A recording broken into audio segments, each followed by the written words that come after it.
Alrighty, here we go! Ow! Oh, my head. It's a little too strong. Ugh. Hello, everybody! I am back again in the Sky Lab. Get down here. How dare you try to look down on me? Hello, everybody. Welcome back to the Sky Lab, where I am going to be giving you a bit more of an in-depth view on what exactly this update has to offer. If you've seen my recent video, I was showing my general experience with the update and the fun stuff there was to do playing hide and seek, stabbing people and sending them into the void, and other things like that. But for you who like to know a little bit more specifics, this video is for you.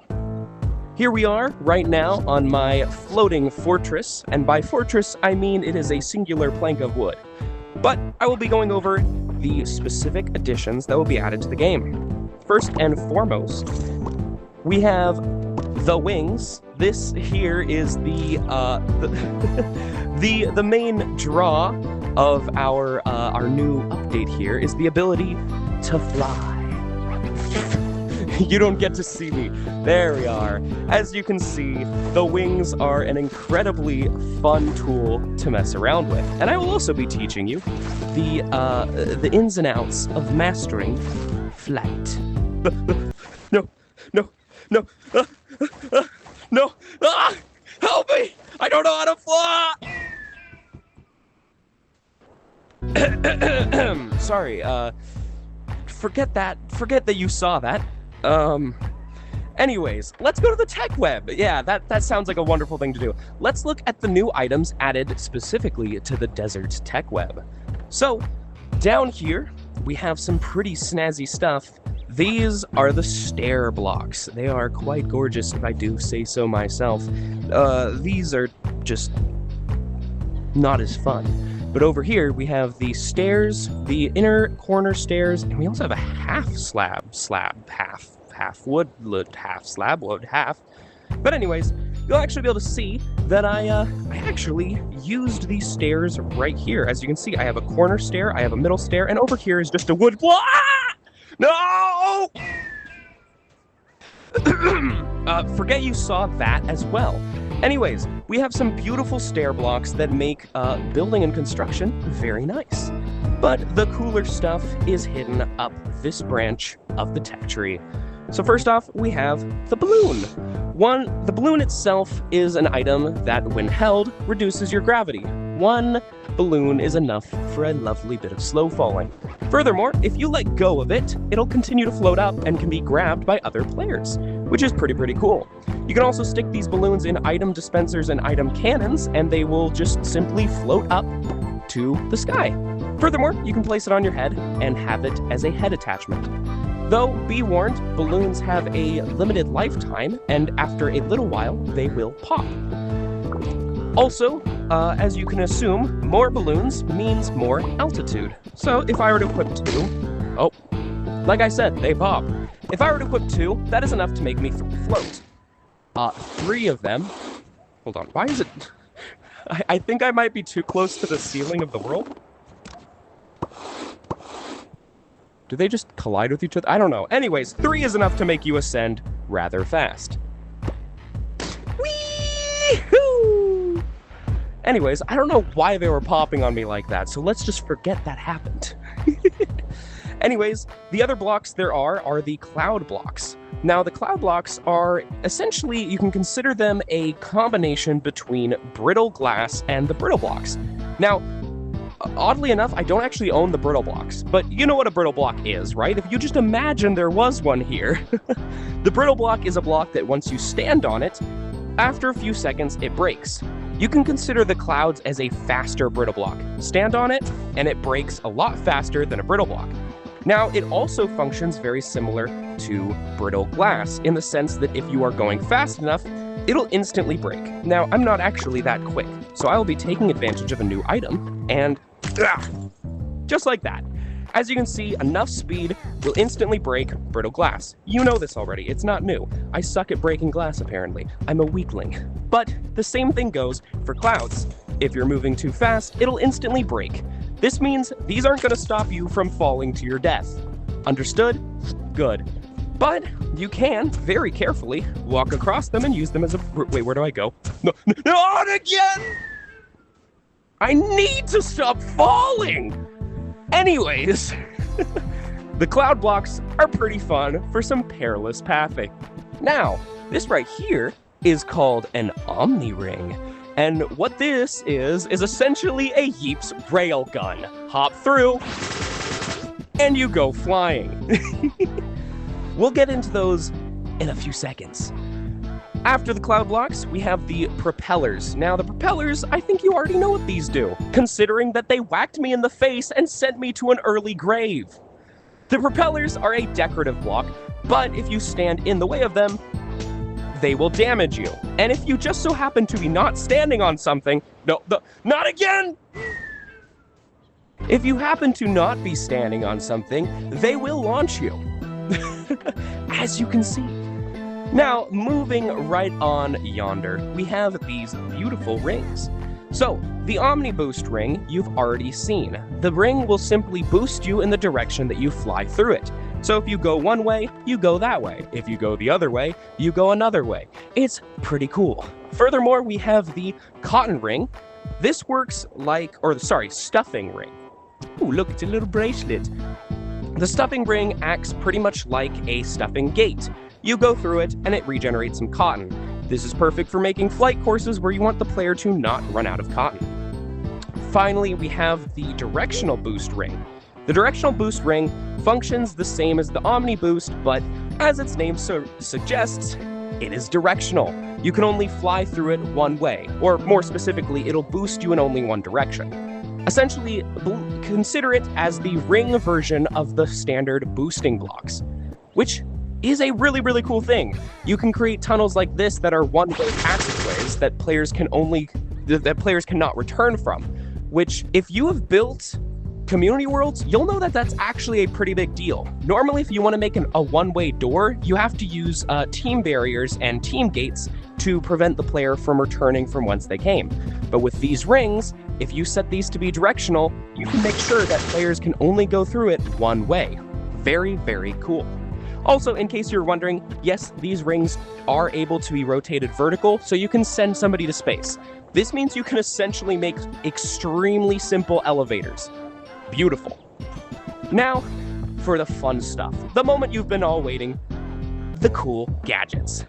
The air grabber is pretty darn simple. If you're familiar with Gorilla Tag and Gorilla Tag mods, you can consider these as platforms.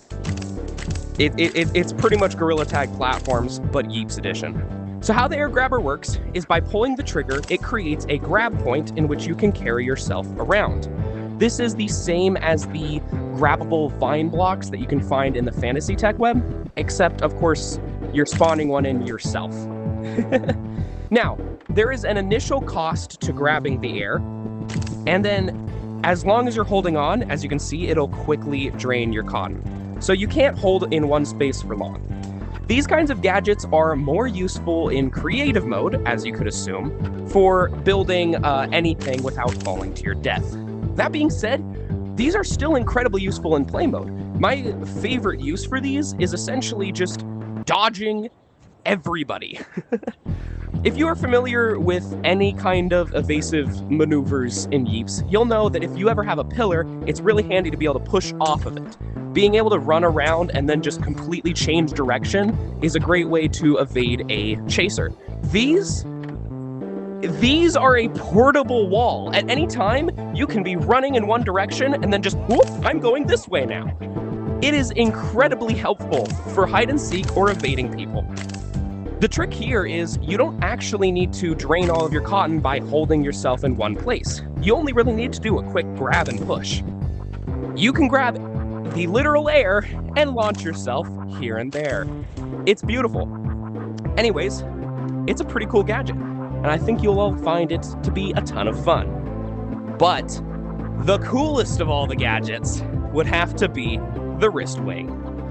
You have already seen these, and I'm sure tons of you are excited for them. These are the wrist wings. Now, if you hold down the trigger, it's a little hard to see with my wings. Hold on. I have a custom set. But if you hold down the trigger, you will activate your wings. So long as you're holding down this button, the wings are active. They will also now copy your wrist movement, as you can see, which means you can actually show off your wings pretty easily by just making a pinky promise to the Yeep in front of you. But as you can see, they're pretty cool. Now, recoloring this in the item customizer will also allow you to change the colors of the wings themselves. Every single color on this gadget right here corresponds to a different portion of the wing, which means you can make your wings match your Yeep, which I've already seen plenty of people doing it. Now, personally, I realized that, hold on, I'm not in the right menu. I realized that I actually didn't need to customize my wings because if you look at my apron, it's the exact color of the wings already, so I didn't actually have to do any customizing for my wings. But you will probably want to change the color of the wings yourself, which, good luck. It's a lot of butt coins. Anyways, let's get into how to control these wings. So first and foremost, if you want to gain altitude, you flap your wings, like so. Doing so will consume a small bit of cotton, and it'll send you upwards. If you hold them idly, you'll see you just kind of tend to glide. Now, something you should know is that the wings themselves act very similar to flippers if you've ever messed around with them. So you're actually, it's like you're swimming underwater. If I rotate my wrists and do this, I can push off in a specific direction. This is actually really useful for dodging as well. So I can flap backwards like this. I can flap forwards like that. Essentially, it allows you to dash in a direction more or less, like that. Now, of course, if you try to directionally dash like this, you generally lose a lot of altitude. It kind of sends you plummeting straight down. But it's a pretty useful method. It also means you can fly forwards really, really fast. These are the kind of maneuvers you want to get used to when playing hide and seek, as dodging midair pins is very important. You see, if at any point you take damage, your wings will be disabled. This functions the same way that grapplers and umbrellas get disabled. So if somebody tags you in midair, you're plummeting to your death. There's no recovery unless you pull out another gadget. Anyways, cotton is consumed whenever you flap. However, there is a way to save cotton, and that's to glide. If you want to glide, put your hands straight out and rotate your wrists to steer. Essentially, kind of like a Superman pose. By doing this, you can glide without consuming any cotton. Now, if at any point you glide upwards, it will actually drain a little bit of cotton, I've noticed. Like, as you can see here, my cotton does go down if I'm aiming it upwards. If you're familiar with the broom, it follows the same logic as the broom. If you're gliding down, cotton is not consumed. If you're gliding up, cotton is drained. It's the same kind of physics. The distance your arms travel will make you flap higher. And you can also do tiny little baby flaps to try to stabilize yourself in the air. Again, it's akin to how flippers work. The wider your movements, the further you'll travel. The smaller your movements, the smaller your travel distance. Now, there are a few things that has been added that are not on the tech web. For example, there are a team-based stuffing or cotton machine. I don't actually have the remote cotton dispenser that's team-specific. I only have the basic one. But anyways, the remote cotton dispenser is a pretty handy tool. As you can expect, it is a cotton dispenser that fills the cotton of anyone on a respective team. Now, you might have noticed in my previous video that the seekers were constantly gaining cotton, whereas the hiders weren't. That is because a remote cotton dispenser is placed in the hide-and-seek map in the steampunk station. This is actually incredibly useful. You see, previously, there was a way to grant cotton to one team and not to another, and that was using potion infusers with regen potions. The downside of this is it would give the team that's being given cotton a regeneration effect. Particle effects. The regeneration particle effects would come off of them, so you'd be able to see that they're gaining cotton. Now, if you were, for example, me making an imposter and an Among Us map, you would not be able to give your imposters cotton regen without everybody noticing. So this is a very discreet way of giving a team cotton. Also, for those of you who own King of the Hill maps, you could give the underdog, the people with the least points, cotton regen and give the people in the lead less. Essentially, you know, balancing the way of things, which I think is a cool concept.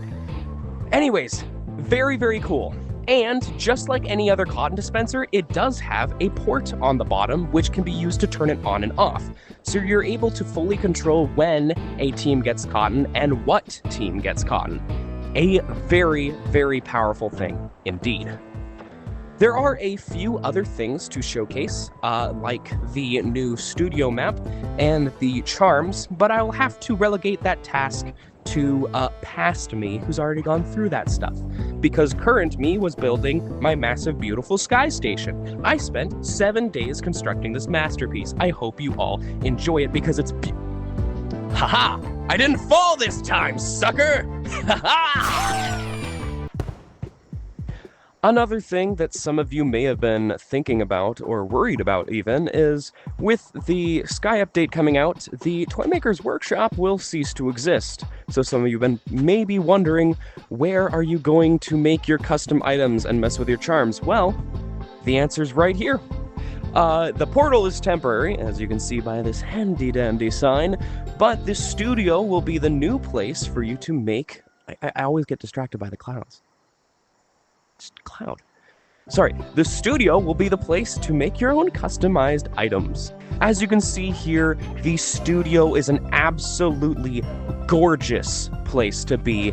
The sheer detail of everything is just astounding. Really, Trass Games outdid themselves with this. It's beautiful. Just look at this. So anyways, let's return home for now.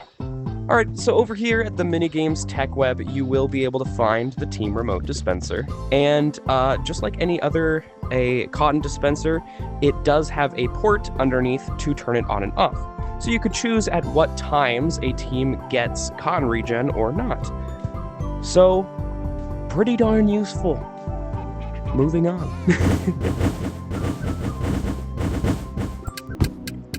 Alright, so... the patch notes don't exactly say what 4 charms are added, and I've heard from other lab rats that one of the charms is actually hidden somewhere in adventure mode. I'm also not familiar with which charms exist and don't exist, so I'm gonna have to guess what the 3 I'm looking for on this tech web is. The first one I've been able to find is, I'm pretty sure the lightning charm is a new one. I don't believe this has existed before. Furthermore, we have the gauge for very steampunk aesthetic. And then I haven't been able to find anything that necessarily looks new.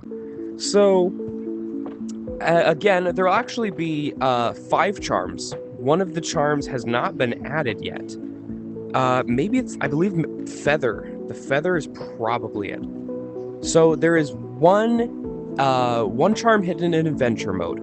Then you have the feather, the lightning bolt, and the gauge that can be purchased in the charms shop.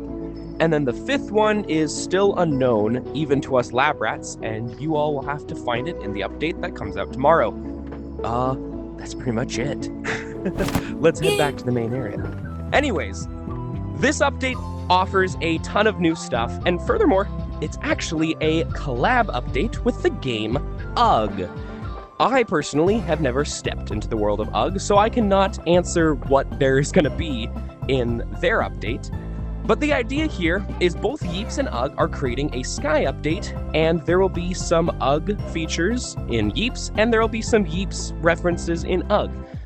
The UGG references have not been added in this current lab. I'm assuming it'll be a charm, considering there is a fabled 5th charm that us lab rats are not aware of. So, for the time being, I have no clue what that is. But for you all, I'm sure you'll find out. I don't think we have anything left to cover. I believe this is it. Despite the sheer size of this update, there's not actually too many new things added. It's a quality over quantity kind of thing. Anyways, yeah. I suppose I have nothing left to cover. I've done my duty, I've done my job, and I hope you all have enjoyed this video. Tomorrow, the fabled January 9th is when the Sky update will be coming out. So, for all of you who have been waiting in anticipation for this update, the waiting is over. I will see you guys tomorrow in the actual update. That's all. I hope you all enjoy the Sky update, and I will see you in the skies. Farewell and adios. Yee-hee-hoo!